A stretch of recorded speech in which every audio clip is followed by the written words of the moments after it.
अस्सलाम वालेकुम फ्रेंड्स, मेरा नाम उबैद है। एसएसटी लैब की तरफ से मैं आपको खुशामदीद कहता हूँ। फ्रेंड्स, आज के लेक्चर में हम HTML फॉर्म्स के बारे में पढ़ेंगे।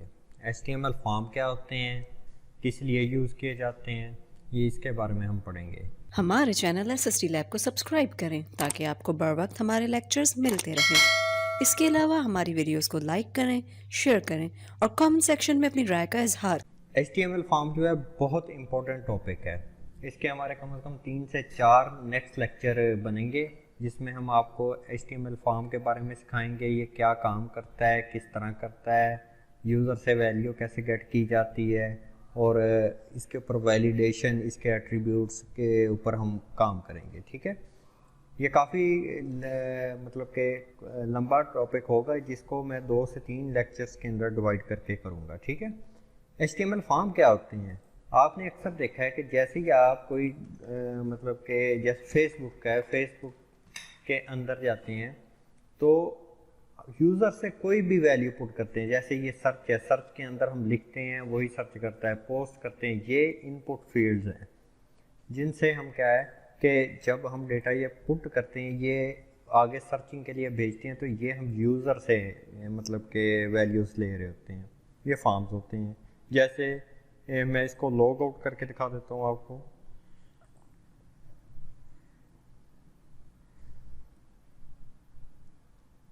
लॉग आउट करने के बाद लॉग आउट नेट की स्पीड की वजह से इशू आ रहा है। ये लॉग आउट, ये हमारा ईमेल मांग रहा है और यहाँ पे पासवर्ड मांग रहा है। ठीक है, ये दोनों हमारे इनपुट फॉर्म है। ये बटन लगे हुए हैं, इनको फॉर्म कहते हैं। जब भी आपने किसी यूज़र से वैल्यू लेनी है तो वो आप फॉर्म का यूज़ करते हैं। ठीक हो गया, चलें शुरू करते हैं फॉर्म का क्लास। आज सबसे पहले हम इसकी एक सब लाइन जो है उसकी फ़ाइल बना लेते हैं। फाइल, न्यू फाइल, सेव करता हूँ डेस्कटॉप पे। मैं फॉर्म के नाम से, फॉर्म 1 के नाम से .html एक्सटेंशन लूँगा। ठीक है, ये मेरे पास HTML का मतलब फाइल बन गई और उसके अंदर मैंने उसका इनिशियल कोड लिख दिया। इनिशियल कोड लिखने के बाद हमने यहाँ पे अपना फॉर्म बनाना है। फॉर्म बनाने से पहले मैं यहाँ पे H1 लगा के यहाँ पे लिख देता हूँ फॉर्म, फॉर्म क्लास 1। चलें इसको ओपन विद ब्राउज़र कर लेते हैं। तो ये देखें फॉर्म क्लास 1 लिखा हुआ आ गया। ठीक हो गया, यहाँ पे हम एक फॉर्म बनाएंगे। फॉर्म के लिए हमारे पास एक फॉर्म का टैग यूज़ होता है। ठीक है, फॉर्म का टैग क्या काम करता है? ये आइडेंटिफाई करता है कि जो आप डेटा कोड लिखने लगे उसके अंदर वो फॉर्म को डिफाइन करेगा, और जब आप इसको सर्वर साइड के ऊपर रिएक्शन करवाओगे तो इसके मेथड यूज़ होंगे इसमें एट्रीब्यूट्स में। ठीक है, ये उसको आइडेंटिफाई करेगा कि हाँ जी ये फॉर्म है, इससे आप यूज़र से वैल्यू लेते हो। ठीक है, इसकी 2 एट्रीब्यूट्स होते हैं। पहला होता है मेथड और सेकंड होता है आपका एक्शन। मेथड काम क्या करता है? मेथड के अंदर 2 टाइप के मेथड होते हैं। एक तो गेट हो सकता है, एक होता है पोस्ट। ठीक है, गेट मेथड क्या काम करता है? गेट मेथड का काम ये होता है कि जब भी आप अपने फॉर्म को सबमिट करेंगे, ठीक है, तो वैल्यू सारी लिंक के थ्रू जाती हैं। उसके लिए हम गेट मेथड यूज़ करते हैं। गेट मेथड जो है आपकी सारी वैल्यूज़ लिंक में शो कर देता है, लेकिन पोस्ट मेथड जो इंक्रिप्टेड होता है, इसकी वैल्यू आपकी यूज़र को शो नहीं हो रही होती, ये हिडन वैल्यू जाती हैं। ठीक हो गया, अब इसका कॉन्सेप्ट सही आप जब आप PHP की मेरी क्लास देखेंगे तो PHP में जाके पता चलेगा कि ये किस तरह वैल्यू गेट और पोस्ट को यूज़ किया जाता है। ठीक है, ज़्यादातर हमारा पोस्ट यूज़ होता है ताकि हमारी वैल्यूज़ हिडन रहे, कोई और बंदा इस हमारी वैल्यूज़ को देख ना सके। और उसके बाद दूसरी चीज़ है एक्शन। ठीक है, एक्शन, ठीक है, एक्शन में ये बताया जाता है कि जब हम फॉर्म को सबमिट करें तो ये कहाँ पे जाए। डिफ़ॉल्ट जो है, जब भी आप फॉर्म को सबमिट करेंगे तो वो उसी पेज के ऊपर रहता है। अदरवाइज़ अगर आपने किसी और फॉर्म पे जाना है, जैसे home.html पे जाना है, तो उसके लिए हम उस एक्शन के अंदर फॉर्म का पेज का नेम लिख देंगे जिसके ऊपर सबमिट होने के बाद मैं जाऊँ। ठीक हो गया, ये दो इसके मेथड होते हैं। ठीक है, उसके बाद इसमें एक इनपुट फील्ड होती है। मैं यहाँ पे एक ना नेम लिख देता हूँ, इनपुट फील्ड। इनपुट फील्ड होती है, ये एक एम्प्टी टैग होता है, मतलब इसका कोई क्लोजिंग टैग नहीं होता। इसके अंदर आज हम सिर्फ एक ही एट्रीब्यूट को डिस्कस करेंगे जो है टाइप। Input type. टाइप का मतलब ये होता है कि आपने किस टाइप का यूज़र से डेटा लेना है। ठीक हो गया। लेट्स सपोज कुछ टाइप्स होती हैं, बहुत सी टाइप्स हैं, मैं सारी एक एक दफ़ा मतलब करके दिखा देता हूँ। लेट्स सपोज मुझे चाहिए डेटा टेक्स्ट में। ठीक है, मैं यहाँ पे लिख देता हूँ फॉर टेक्स्ट। ठीक है, ताकि आपको पता चलता रहे, और यहाँ पे मैं BR लगा देता हूँ ताकि नेक्स्ट लाइन पे मूव करता जाए। ठीक है, फॉर टेक्स्ट, जब भी आपने किसी यूज़र से टेक्स्ट इंटर करवाना है, मतलब कि टेक्स्ट इंटर करवाने का मतलब ये है कि उसमें आपके नंबर भी आ सकते हैं, करैक्टर भी आ सकते हैं, कुछ भी। जब भी आपने यहाँ पे यूज़र से कोड करवाना है तो उसके लिए टेक्स्ट फील्ड यूज़ करते हैं। ठीक है, फॉर टेक्स्ट है। इनपुट टाइप हम टेक्स्ट लगाएंगे। अच्छा, टेक्स्ट लगाने के बाद सेकंड फील्ड जो है वो इनपुट में ही बनेगी। ठीक है, इनपुट के अंदर टेक्स्ट के बाद एक चीज़ होती है नंबर।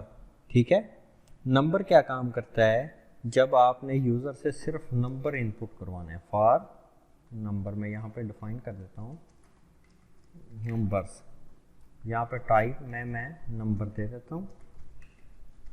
ठीक है, ओपन विद ब्राउज़र करता हूँ तो ये देखें यहाँ पे इंग्लिश लिखी जा रही है, लेकिन यहाँ पे मैं कीबोर्ड से इंग्लिश का बटन दबा रहा हूँ, ये मतलब कि वो नहीं करैक्टर टाइप कर रहा। लेकिन जैसे ही मैं काउंटिंग के दबाऊँगा, नंबर दबाऊँगा, तो वो नंबर को इंटर करेगा। जब भी आपने सिर्फ नंबर इंटर करवाना हो तो नंबर का ये हमारे पास बन जाता है, मतलब नंबर का हम इनपुट टाइप लगाएंगे।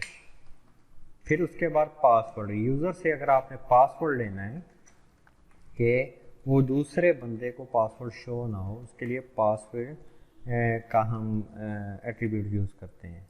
ठीक है, एट्रीब्यूट वैल्यू यूज़ करते हैं। ये देखें, जब मैं पासवर्ड के अंदर लिखता हूँ तो वो पासवर्ड जो है आपका शो नहीं होगा। जो भी आप डेटा लिखेंगे वो दूसरे बंदे को शो नहीं होगा, जो साथ बंदा बैठा होगा उसको पता नहीं चलेगा। ठीक हो गया। ये मतलब इस तरह आपकी इनपुट जो है टैग ये एक ही यूज़ होगा, उसमें आगे टाइप में जो डेटा आप लिखते जाएंगे वही डेटा आपका शो होता जाएगा। अच्छा, इसके लिए एक टाइप है ईमेल की। ठीक है, कॉपी किया ईमेल। ये सिर्फ आइडेंटिफाई करता है कि आप इस तरह का डेटा पुट करोगे। जब भी आप सबमिशन करने लगोगे, अगर ये डेटा नहीं होगा तो वो इसको नहीं उसको फॉरवर्ड करेगा। ये क्लाइंट साइड के ऊपर ही उसको रिटर्न कर देता है। ठीक है, ईमेल के लिए ईमेल लिखेंगे। ठीक है, ईमेल के बाद एक चीज़ होती है रेडियो बटन। रेडियो क्या होता है वो भी मैं आपको बता देता हूँ। जैसे आपने यहाँ लिखा कि मेल, ठीक है, और सॉरी फॉर रेडियो, यहाँ रेडियो लिखा। ठीक है, अब यहाँ पे रेडियो के लिए मैं रेडियो से पहले लिख देता हूँ मेल। ठीक है, रिफ्रेश करते हैं तो ये देखें मेल के आगे एक रेडियो बटन बन गया है। ठीक है, और फीमेल के लिए हम यहाँ पे बना देते हैं, कॉपी कर देते हैं। मतलब जब भी आपने सिलेक्शन करवानी है, दो में से एक चीज़ सेलेक्ट करवानी है, तो उसके लिए ये आपका रेडियो बटन इस्तेमाल होगा। एक मिनट ठहरिएगा, फीमेल। ठीक है, ये फीमेल लगाया, ये मेल फीमेल, मेरे पास रेडियो बटन बन गया। ठीक है, ये होता है हमारा रेडियो बटन। रेडियो बटन के अंदर हम जब मल्टीपल वैल्यूज़ होंगे उसमें से एक सेलेक्ट करवानी है तो उसके लिए रेडियो बटन इस्तेमाल करते हैं। रेडियो के बाद अगली चीज़ हमारे पास आ जाती है चेक बॉक्स। चेक बॉक्स का मतलब क्या होता है, चलिए ये भी देख लेते हैं। चेक बॉक्स भी सी के बॉक्स। ठीक है, यहाँ पे मैं लगा देता हूँ चेक बॉक्स। ठीक है, रिफ्रेश करके ओपन करता हूँ तो ये देखिए चेक बॉक्स लग गया, ये चेक बॉक्स होता है, ये रेडियो बटन होता है, ठीक है। ये दो चीज़ें हमारे पास होती हैं। चेक बॉक्स कहाँ पे ज़्यादातर यूज़ होता है, जहाँ पर टर्म एंड कंडीशंस का मतलब के ऑप्शन आएगा ना कि हाँ जी टर्म एंड कंडीशन अगर आपने पढ़ ली, अक्सर आपने कोई अकाउंट ओपन कर रहे हैं ऑनलाइन तो वहाँ पे लिखा होता है कि आपने term and condition read out कर ली हैं कि नहीं। अगर रीड आउट कर ली हैं तो इसको चेक करें, चेक करते हैं तो देन वो आगे फॉरवर्ड होता है, वहाँ पे ये हम चेक बॉक्स का इस्तेमाल कर सकते हैं, ठीक हो गया। तो ये चेक बॉक्स का काम ये होता है, ये इस टाइप का होता है, इसमें टिक होता है उसमें टिक नहीं होता, ठीक है। ये सिलेक्टेबल है, अनसेलेक्टेबल है। वो सिलेक्ट एक दफ़ा हो गया, जब तक आप दूसरे को सिलेक्ट नहीं करेंगे उसका, अभी ये दोनों सिलेक्ट हो रहे हैं लेकिन जब इसके हम आगे एट्रीब्यूट पर लेंगे उसमें मैं आपको समझाऊंगा कि ये कैसे इसको सिलेक्ट करें, तो ये पहले वाला अनसेलेक्ट कैसे होगा, ठीक है। लेकिन चेक बॉक्स में आप उसको चेक भी कर सकते हैं, अनचेक भी कर सकते हैं, ठीक है। उसके बाद अगला जो हमारा इनपुट टाइप है वो है कलर के लिए। अगर आप यूज़र से कोई कलर लेना चाहते हैं, ठीक है, कलर लेना चाहते हैं तो हम यहाँ पे कलर लगा देते हैं, COLOR कलर। तो कलर के लिए क्या होगा, जब ओपन ब्राउज़र करेंगे तो ये देखें फॉर कलर के लिए कलर का इस तरह आ जाएगा। आप अपनी मर्ज़ी से यहाँ पे जो भी कलर जनरेट करवाना है RGB वैल्यू भी लिख सकते हैं, ठीक है, और अपनी मर्ज़ी से ड्रैग ड्रॉप करके भी कलर जनरेट करवा सकते हैं। तो ये कलर सेलेक्ट करने के लिए हम कलर का वैल्यू इस्तेमाल करते हैं, ठीक हो गया। कलर के बाद आती है डेट। यूज़र से जब आपने डेट लेनी है, डेट मतलब कि कोई डेट अगर एडमिशन करवा रहे हैं या पेमेंट डेट होती है कोई ना कोई फॉर्म के अंदर, या बर्थ डेट कहते हैं जिसे, वो करवानी है, उसके लिए डेट का यूज़ करते हैं। यहाँ पे ये देखें मंथ डे ईयर, आप इसको कीबोर्ड से भी टाइप कर सकते हैं और आप यहाँ से भी सिलेक्ट कर सकते हैं। सिलेक्ट करेंगे वही डेट यहाँ पे आ जाएगी, ठीक हो गया। डेट के बाद अगला जो वैल्यू होती है इनपुट की वो होती है टाइम, ठीक है। यहाँ पे मैं लिख देता हूँ टाइम, ठीक है। रिफ्रेश करते हैं, ओपन करते हैं तो ये देखें आप यहाँ से अपना टाइम सेलेक्ट कर सकते हैं। हाँ जी, कितने बजे, 4:36 AM या PM जो भी सेलेक्ट करना है। अगर आप यूज़र से टाइम मतलब कि सिलेक्ट करवाना चाहते हैं तो आप टाइम भी ले सकते हैं, ठीक हो गया। इसके बाद हमारे पास एक चीज़ आ जाती है डेट टाइम लोकल। अच्छा, एक और एट्रीब्यूट है जिसके अंदर हम डेट और टाइम को इकट्ठा भी ले सकते हैं, फॉर डेट एंड टाइम।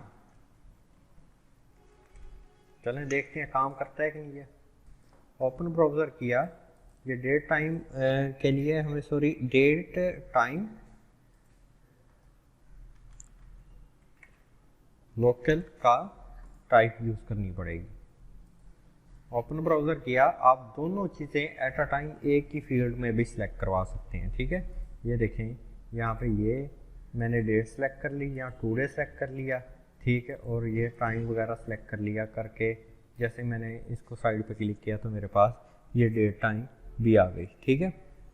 अगर आप कोई फाइल फॉर्म के अंदर इनपुट करना चाहते हैं, वेबसाइट के ऊपर या किसी भी चीज़ के ऊपर फाइल अपलोड करना चाहते हैं, जैसे जीमेल के अंदर आप फाइल अपलोड करते हैं, ठीक है, फॉर फाइल, उसके लिए हमें टाइप जो है फाइल की लगानी पड़ती है, ठीक है।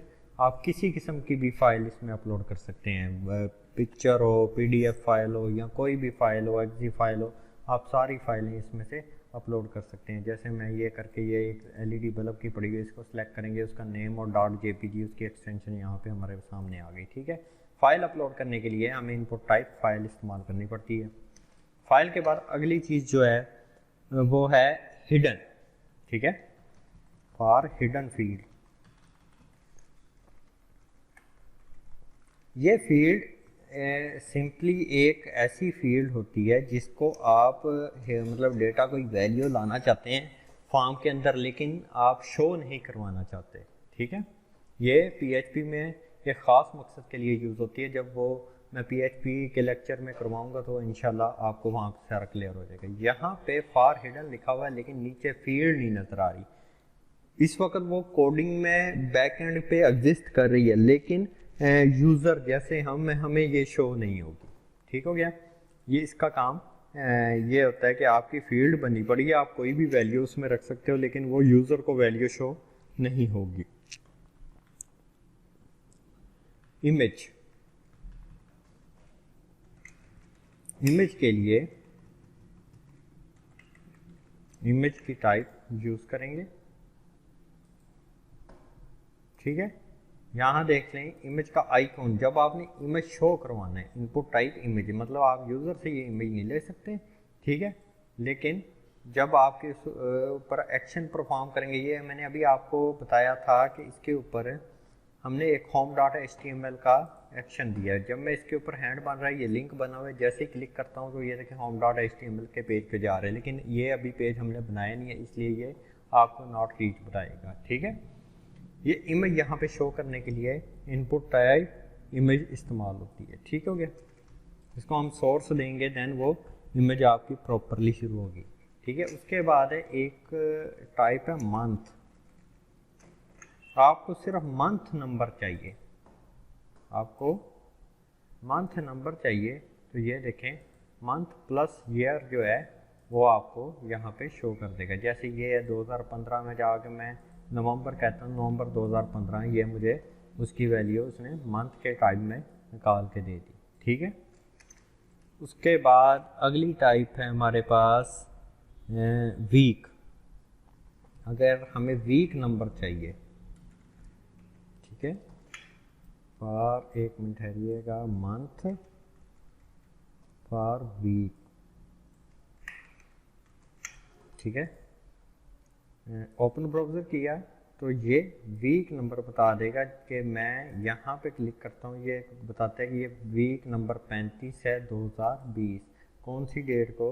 संडे, अगस्त संडे 23 को जो है वीक नंबर 34 बनता है, लेकिन अगर मैं यहाँ पे 30 पे क्लिक करता हूँ तो वीक नंबर 35 बता रहा है। ठीक है, ये आपको डायरेक्टली वीक नंबर 35 निकाल देगा। ठीक है, इसी तरह अगली टाइप आ जाती है रेंज।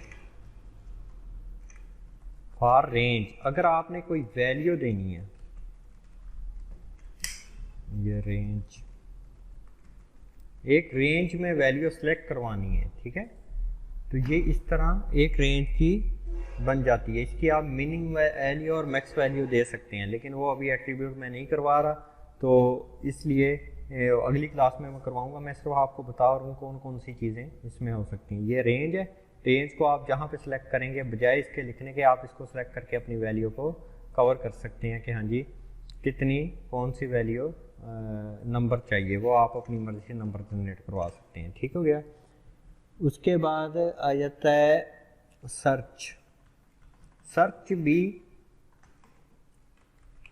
एज लाइक हमारा उसी की तरह है जैसे इनपुट टेक्स्ट है, लेकिन ये जैसे फेसबुक का अभी मैंने आपको बताया कि फेसबुक के ऊपर हम कोई वैल्यू सर्च करते हैं तो उसके लिए हमारे पास यूज़ होता है सर्च का टैग, मतलब ताकि हमें इजीली पता चल जाए कि ये टैग या ये वाला जो पोर्शन है किसके लिए बनाया गया। ये HTML5 के अंदर नई चीज़ें हैं। जब आप HTML5 के अलावा काम करते हो तो उसमें ये कुछ चीज़ें आपको नहीं मिलेंगी। ठीक हो गया, इसके बाद आपके पास एक होता है URL। अगर आपने कोई लिंक कॉपी करना है URL, उसके लिए एट्रीब्यूट टाइप इस्तेमाल कर सकते हैं। ठीक है, ये आप टेक्स्ट भी यूज़ कर सकते हैं, इसका कोई इशू नहीं है। ठीक है, URL के बाद हमारे पास एक एट्रीब्यूट है टेल। और जब भी आपने टेलीफोन नंबर कोई इंटर कराना है, ठीक है, उसके लिए टेल का इस्तेमाल होगा। ठीक है, रिफ्रेश करते हैं, ये देखें टेलीफोन, ये भी आपका एज लाइक नंबर ही या टेक्स्ट ही इस्तेमाल होगा। आप इसको वैलिडेट करके आगे यूज़ कर सकते हैं। ठीक है, टेलीफोन के बाद एक चीज़ होती है इनपुट टाइप सबमिट। सबमिट, मैंने यहाँ पे सबमिट का बटन लगाया। ठीक है, अब सबमिट क्या है, ये एक बटन बना देगा ऑटोमेटिकली, ठीक है, ये सबमिट का बटन है, ठीक है। अब जैसे ये देखें मैंने अभी बताया सबमिट पे क्लिक करेंगे तो ये हमारा home.html पे जा रहा है, लेकिन अगर मैं चाहता हूँ इसी पेज के ऊपर रहे तो मुझे ये एक्शन ख़त्म करना पड़ेगा, या इसमें डिफ़ॉल्ट पेज जो हमारा पेज नेम है उसी को रखना पड़ेगा। ये देखें अब मैं रिफ़्रेश करता हूँ, सबमिट पे क्लिक करता हूँ, ये इसी पेज के ऊपर है, ठीक है। सबमिट का मतलब ये होता है कि ये इसने वैल्यू अपनी सबमिशन करनी है और दोबारा डिफ़ॉल्ट वैल्यू जो उसकी ओरिजिनल वैल्यू है उसके ऊपर वापस उसको लेके आना होता है। एक इनपुट टाइप होती है बटन, एक सबमिट होता है, एक बटन होता है, ठीक है।